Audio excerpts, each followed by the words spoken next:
तीन बहुओं के रवैये से सासू माँ बहुत परेशान थी। दरअसल बात ये थी कि तीनों बहुओं में किसी बात को लेकर अनबन हो गई थी।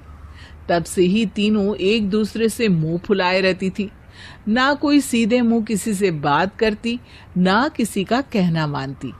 पड़ोसी भी इस बात को जानते थे और जाने कैसे कैसे बातें भी करते। इसीलिए सासू माँ ने तीनों बहुओं को तुरंत अपने कमरे में बुलाया।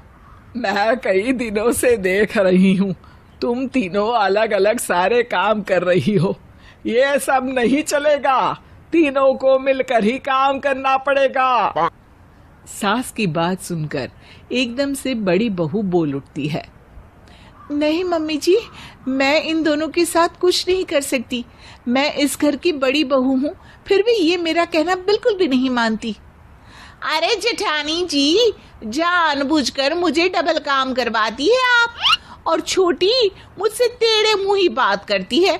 इन दोनों के बीच हमेशा सैंडविच बन जाती है मेरी, और मैं हमेशा आलू की तरह बीच में मसली जाती हूँ। मम्मी जी, इन दोनों को लगता है कि मैं छोटी हूँ तो इनके पैरों तले दब जाऊंगी, लेकिन नहीं, मेरा भी उतना ही अधिकार है जितना इन दोनों का है। बढ़िया आई दोनों मेरी चुगली करने के लिए, मुझे क्या कम समझ रखा है। तीनों बहू एक दूसरे से बहस करने लगती है और सास दोबारा ये देखकर टेंशन में आ जाती है और सबसे कहती है, चुप हो जाओ, अब से तुम तीनों सारे काम एक साथ करोगी, आंख बंद करके एक दूसरे की बात सुनोगी। तुम तीनों इस बात को गांठ बांध लो, वरना अगली छुट्टियों में तुम्हारा अपना मायके जाना कैंसिल। सास की बातें सुनकर डर के मारे तीनों हामी भर देती हैं। जी मम्मी जी, मैं समझ गई। हाँ मम्मी जी, जैसा आप कहें। आप जो कहेंगे मैं वही करूंगी। तीनों बहू सास की बात को गांठ बांध लेती है और वादा करती है कि अब से सारे काम वो तीनों एक साथ मिलकर ही करेंगी। ये सब देखकर सास खुश हो जाती है और वहां से चली जाती है। नीचे जाकर वो देखती है कि घर में शर्मा जी आए हुए होते हैं। सास जोर से आवाज लगाकर कहती है, अरे बहू, जरा चाय बनाकर तो लाना, शर्मा जी आए हैं। सास की बात सुनकर तीनों बहू तुरंत किचन की ओर भागती है और चाय बनाना शुरू कर देती है। मुझे तो एकदम मसाले वाली कड़क चाय पसंद है, तो हम शर्मा जी के लिए मसाले वाली चाय ही बनाएंगे। अरे नहीं दीदी, गर्मी के मौसम में मसाला चाय कौन पीता है? मैं तो शर्मा जी के लिए इलायची वाली चाय ही बनाऊंगी। ये कैसी बात कर रही हैं आप दोनों?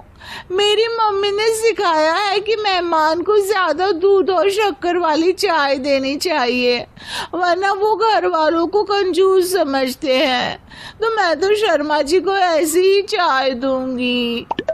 तीनों बहुएं अपने अपने तरीके से चाय में शक्कर, मसाला, पत्ती सब डाल देती है।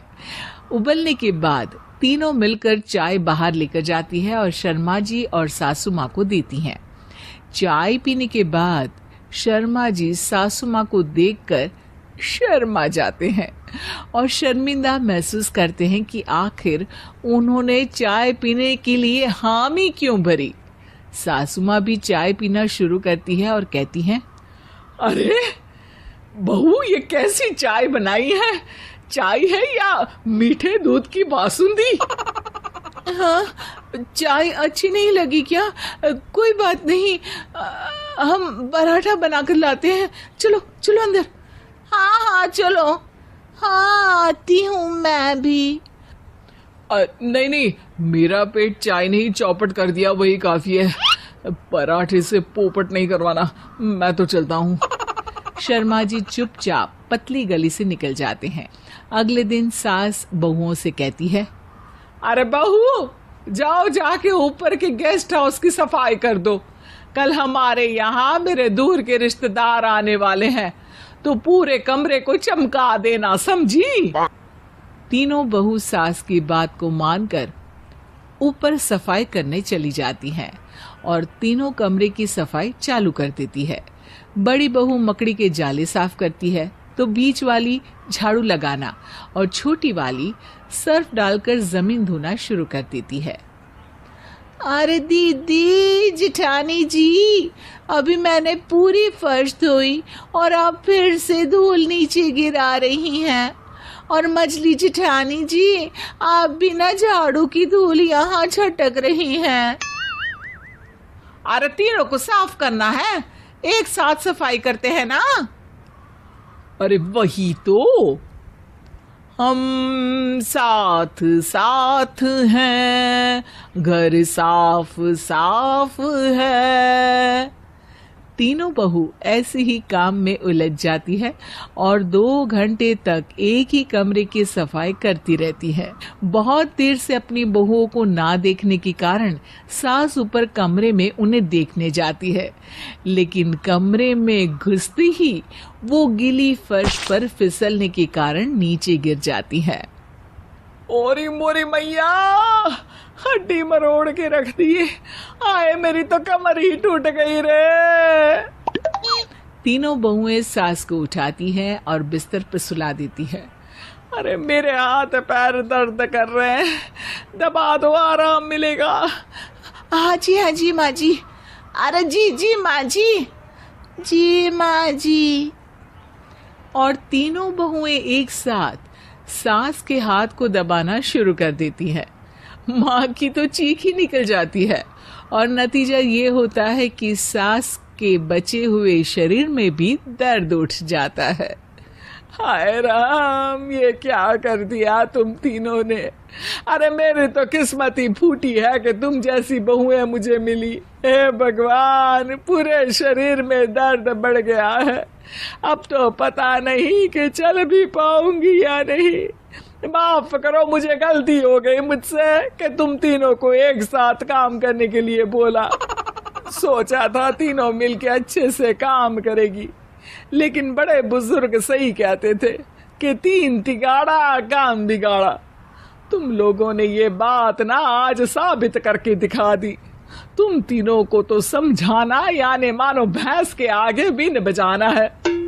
तुम्हें अकेले अकेले काम करना है ना, तो अब से तुम अकेले ही अपना अपना काम करो। तीनों बहुएं वहां से जाने लगती है। अरे कहाँ जा रही हो? आप ही ने तो कहा कि अपना अपना काम करो, तो मुझे मुल्तानी मिट्टी लगानी है। अरे मुझे भी तो नेल पॉलिश लगानी है। मुझे ना मेहंदी लगानी है। सास अपना सर पीट लेती है और कहती है, अरे मुझे भी लगाना है कुछ। क्या माँ जी? क्या माँ जी? क्या माँ जी? तुम्हारे घर वालों को फोन तुम्हारी हरकतें बताने के